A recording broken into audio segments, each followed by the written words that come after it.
মিঠাই স্কুলের নিরামিষ tiffin idea share করতে হাজির হয়ে গেলাম। আজকে একদম সাধারণ একটা টিফিন সাজাচ্ছি।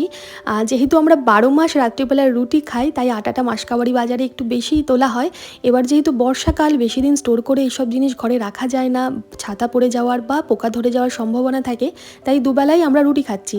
কিন্তু মিঠাই যেহেতু প্রত্যেক দিন রাত্রে 2 রুটি খাই, আর টিফিনের রুটিটা আলাদাভাবে নিয়ে যেতে চাইছে না, তাই ওর রুটিটাকে একটু আলাদাভাবে আমি করে দিলাম। গোল করে আটার থেকে লেচি কেটে রুটিটা বেলে মাঝখান থেকে একটা চিজ স্লাইস দিয়ে 4 ভাজ করে আবারও শুকনো আটা দিয়ে হালকা করে বেলে মাখন দিয়ে এপিট ওপিট একটু ভেজে ওকে চিজ পরাঠা তৈরি করে দিলাম। বেশ পছন্দ করে কিন্তু এটা খেতে। অডি ইউনির্যাপের ফুড র্যাপিং পেপারে এই চিজ পরাঠাটা দিয়ে ভালোভাবে ভাজ করে টিফিন বক্সে দেবো। অডি ইউনির্যাপ যেহেতু 100% ইকো ফ্রেন্ডলি, খাবারটাকে বেশ কিছুক্ষণ ফ্রেশ আর নরম আর গরম রাখবে। এটা শুধুই ও খেতে পছন্দ করে, তাও আমি নিরামিষভাবে যে সোয়াবিনের তরকারিটা করেছিলাম, ঝোল বাদে একটু আলু আর সোয়াবিন দিলাম, 2 টুকরো আপেলও দিয়েছি, সাথে 1 বোতল জল তো আছেই।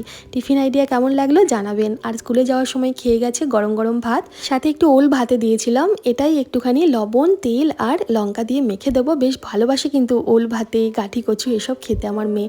এটা কলমির ডাঁটার ঝোল, একদম কচি কলমির ডাঁটা, পেঁয়াজ আলু দিয়ে হালকা করে ঝোল করেছি। এটা কিন্তু রাঁধুনি ফোড়ন দিয়ে করতে হয়, আমার ভীষণ ভালো লাগে খেতে। আপনারা কোনো একদিন ট্রাই করে দেখতে পারেন। এর সাথে রয়েছে একটু নিরামিষ সোয়াবিন আলুর তরকারি। কেমন লাগলো ভিডিওটা জানাবেন।